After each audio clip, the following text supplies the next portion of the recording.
Okay.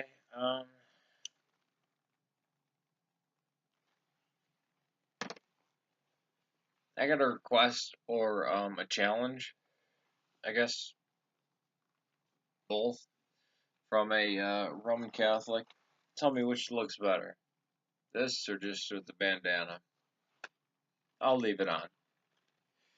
Um, no, but she asks, and it's a good question, and I want to thank her and actually um,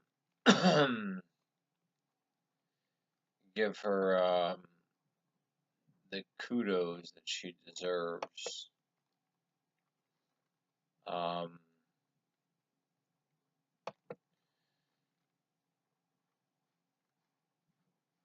okay, here it is. Clan, am I reading that right? Clan LCPS. With all due respect, you should study the early church history. Um, that's what I've been doing for the last 22 years.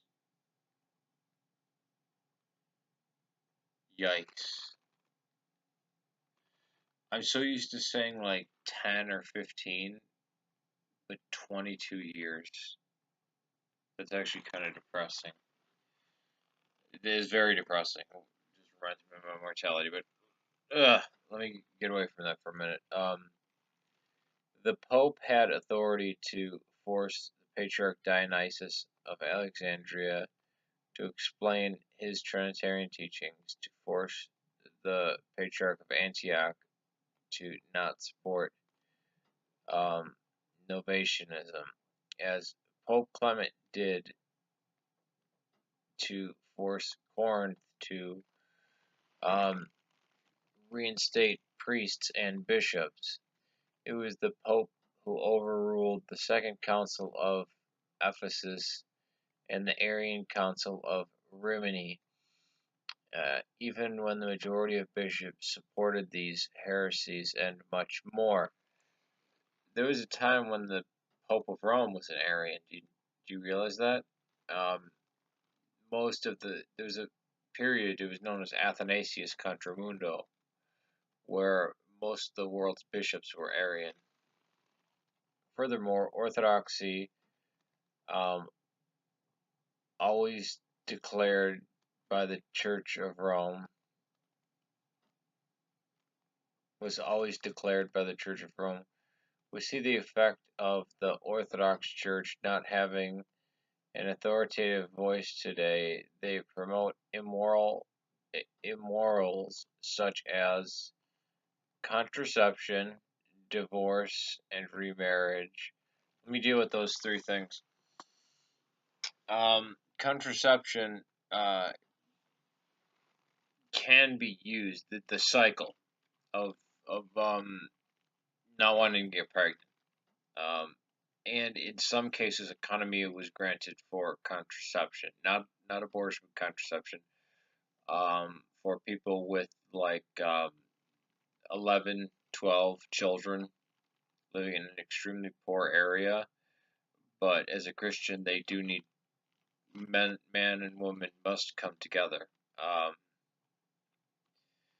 uh, so it's only used through economy. It's not a blanket thing whatsoever.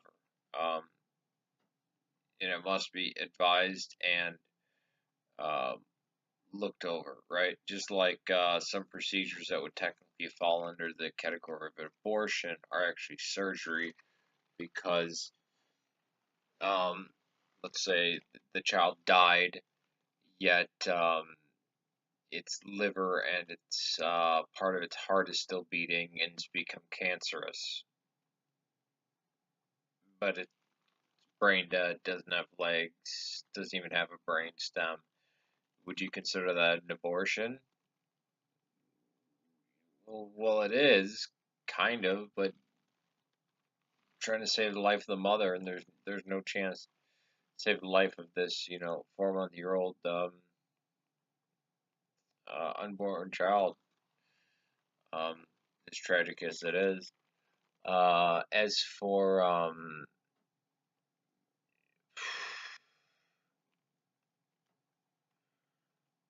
As for divorce, yeah, divorce is possible within the Eastern Orthodox Church. It is possible. Um, it's in the Bible, right? You can get divorced. Although it never happens. I mean, the rate is so extremely low. And the only reason that divorce happens is that because divorce happens. You're not supposed to get divorced, but it does happen. And we live in this world. We're not in the next world. So it just does, it happens. I would never get remarried, even if my wife died. My soon to be wife, even if she died, I wouldn't get remarried. I don't think it's right. But we do live in this world, and if your wife is dead or if she ran away with another man, um, you know, Paul tells us it's better to take a spouse than to burn. Um, so yeah, it's not it's not against God or Christ to be divorced, and a lot of times it's I mean, what are you supposed to do if you have 5 kids and your wife decides to run away with some meth addict? And I mean, there's a million things. Or what if one of the spouses is sexually abusing one of the children? You know, um, so these things aren't very lightly. Uh, and remarriage, yeah, you can only you can only be married 3 times. First is you're married. The second time, the service says, in service it's read, since these two cannot contain their lust, we will allow them to be married. And then the third time, it's even darker. And then after that, nope, you don't get any more chances. Basically, you just take it as a sign from God.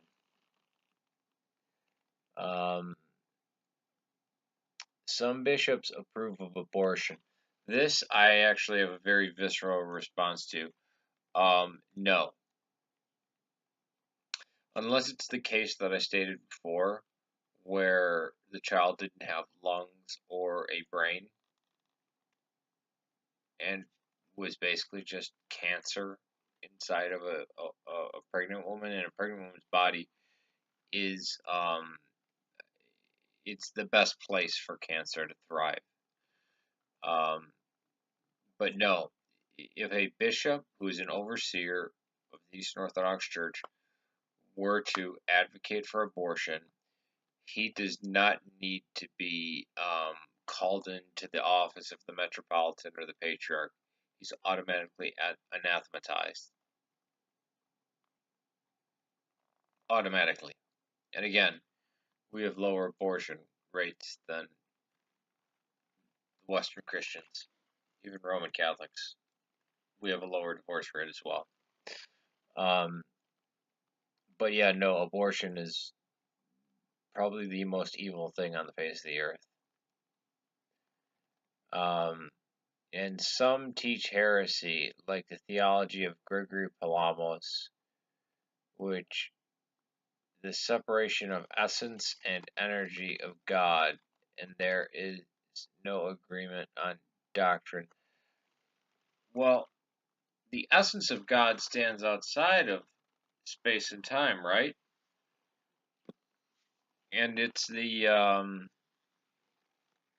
energies that penetrate. The only time that God came into the universe was it was the second person of the Trinity in the Logos, and he took upon flesh and became the Christ. This is something that the Roman Catholics teach as well. Now, you could have gone after hesychasm of Gregory of Palamas. But you know what? The Roman Catholic Church fully accepts this as well. This is before the split. Where do you think they got the rosary from? The rosary came from Orthodox prayer beads. Too bad I don't have it around me right now. You've seen that. They're pink and red and they have the cross. And it was the simple Jesus prayer. I mean, you're against hesychasm? What do you think the rosary is? Going back to the top, and thank you for these questions.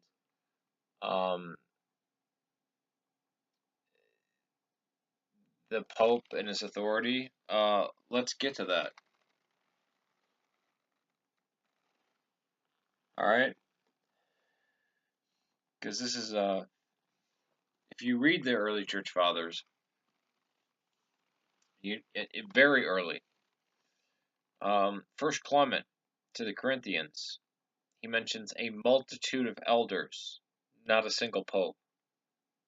He knows of no single pope in Rome at the time. It's just a group of elders. And keep in mind, Clement was taught by Peter and Paul. Ignatius of Antioch, when he writes to Rome, makes no mention of bishop, doesn't even seem to think that there's a bishop there. I mean, if you are writing to Rome, right, you would be writing to the bishop, just like Cyprian did when he wrote to Stephen. But I'm jumping ahead of myself. Irenaeus of Lyon told Pope Victor, don't excommunicate or anathematize the court of Mediceans. You're wrong in your decision. And Victor relented. Cyprian, a saint in the Orthodox Church and a saint and a church doctor in the Roman Catholic Church, told Pope Stephen to take a hike and said that the Bishop of Rome has no jurisdiction over North Africa, especially Carthage. And this was sealed in the Seventh Council of Carthage. And Cyprian actually believed that Peter was the rock that Christ spoke about, not Peter's faith, but Peter was the rock. So he did believe that. But he said that Cyprian said all bishops are equal, just like the entirety of, just like the whole church for the first few hundred years, except in Rome at certain points. And even then, some of them said, yeah, all bishops are equal. Even up until Vatican I, you had many in the Roman Catholic Church saying all bishops are equal. That's why Cyprian said to Pope Stephen, I think Pope Stephen was correct in how he wanted to deal with the lapsi or the Donatists or people that Cyprian was dealing with. But Cyprian said, you have no authority here. You're not a bishop over here. Rome did not have a single bishop until the middle of the 2nd century. Check out Canon 6 of the First Council of Nicaea.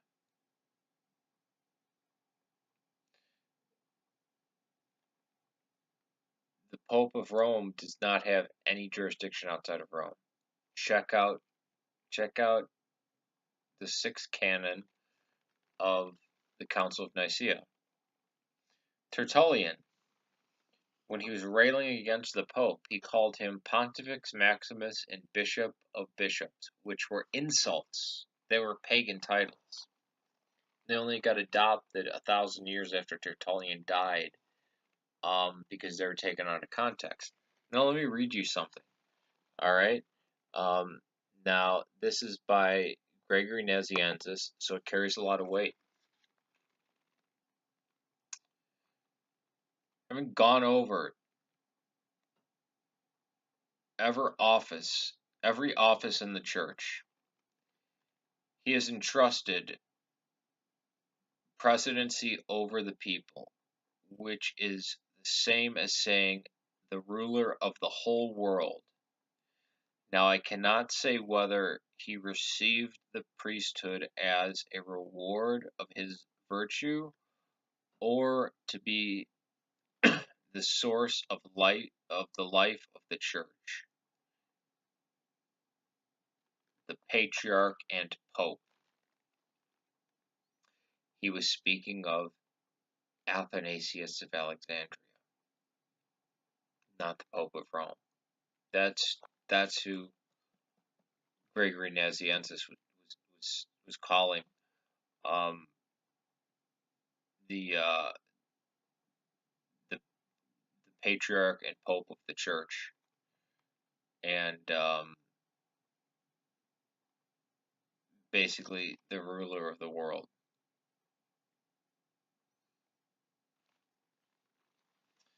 But you'd have to deal with First Council of Nicaea, Cyprian, who is a saint